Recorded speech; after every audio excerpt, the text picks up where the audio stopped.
So you recommend posting your own thought leadership, in a sense, in your own industry where you are? Because some of us are not really good at it, like, for example, with writing, whatever. So what I tend to also do is kind of look at the industry highlights, and I might kind of put that in and put that in. Is that also okay? Or would you really recommend? Without a shadow of a doubt. So we follow a rule for content marketing which is called 411.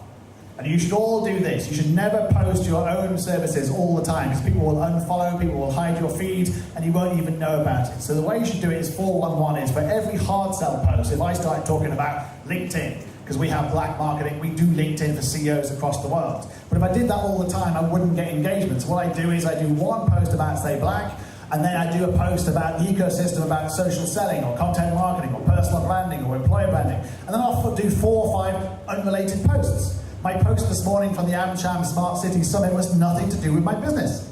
It was just compelling content. It was the mayor of Pittsburgh talking about how Pittsburgh had become a smart city and why Hong Kong was being too conservative and it needed to be kind of challenging the status quo. It was the AI talking to Carrie Lam. That's got nothing to do with my business, but it's compelling, it's interesting to my followers. And then I can hit them with a hard sell post about my business, one of my 5 brands, later on. Get much more engagement as a result of it. So you really have to think through a content marketing strategy, and that means sharing original content like this, or sharing curated content which you get from, say, the South China Morning Post, the Wall Street Journal, the FT, or some marketing publication, for example, but mix it up and make it personal. Put a little comment on the top of it about what you think about things. Put a little comment about your experience. People want to know what you think. So don't underestimate your own power, your own personal brand. It is all about you. That's a great tip. I'm going to stop my ads immediately. No. And sometimes boost it, I have an event or something, I really like to kind of boost and see what it does actually. It's really interesting to kind of benchmark to any other channels. Great tips. So what are the top 5 mistakes people make on LinkedIn? Top 5 mistakes are normally the photograph. Everyone here, about half the people here will have terrible, terrible photographs. You'll have your Facebook photograph, or you'll have your college graduation photograph, or your wedding photograph. You've knocked off your other partner and you can just about see it, but you can't. Or the picture of like you're getting drunk with your friends and you decide to post that because you think it's about community. And it's like photographs which are just like people looking for the side, or their animals, and they decide to put an animal there. Or they basically put a headless person there, or someone with a bag over their head. So it's like, don't do that. It's LinkedIn, it's your personal branding in a professional context. Your background picture is the next one. I did a presentation yesterday to HSBC.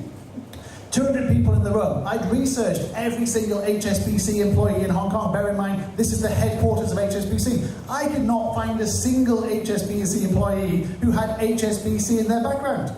They were obviously too ashamed to work for HSBC that hadn't put it up there.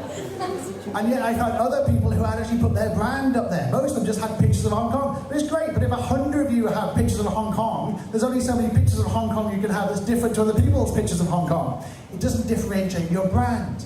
Have something that differentiates your brand because it says something about you. That's free advertising.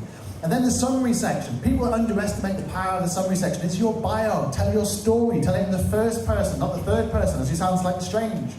So do it with content, do it with videos, and have an experience section, and then do content. I'm always amazed people don't want to share content. There's a rule on social media which is called 1-9-90, which is basically 1% of people, this applies to WeChat and Facebook and Instagram and YouTube, 1% of people create. 1%. 9% of people engage by sharing, liking, and commenting, and 90% of people do nothing but view. Where do you want to be? Leaders, 1%? The kind of like engagers, 9%, or the people who just watch, the 90%. It's entirely up to you, but you should be the 1%, not the 9 or the 90%. You also need to do the 9, but don't do the 90%. So there tend to be the 5 most kind of biggest mistakes people make on LinkedIn.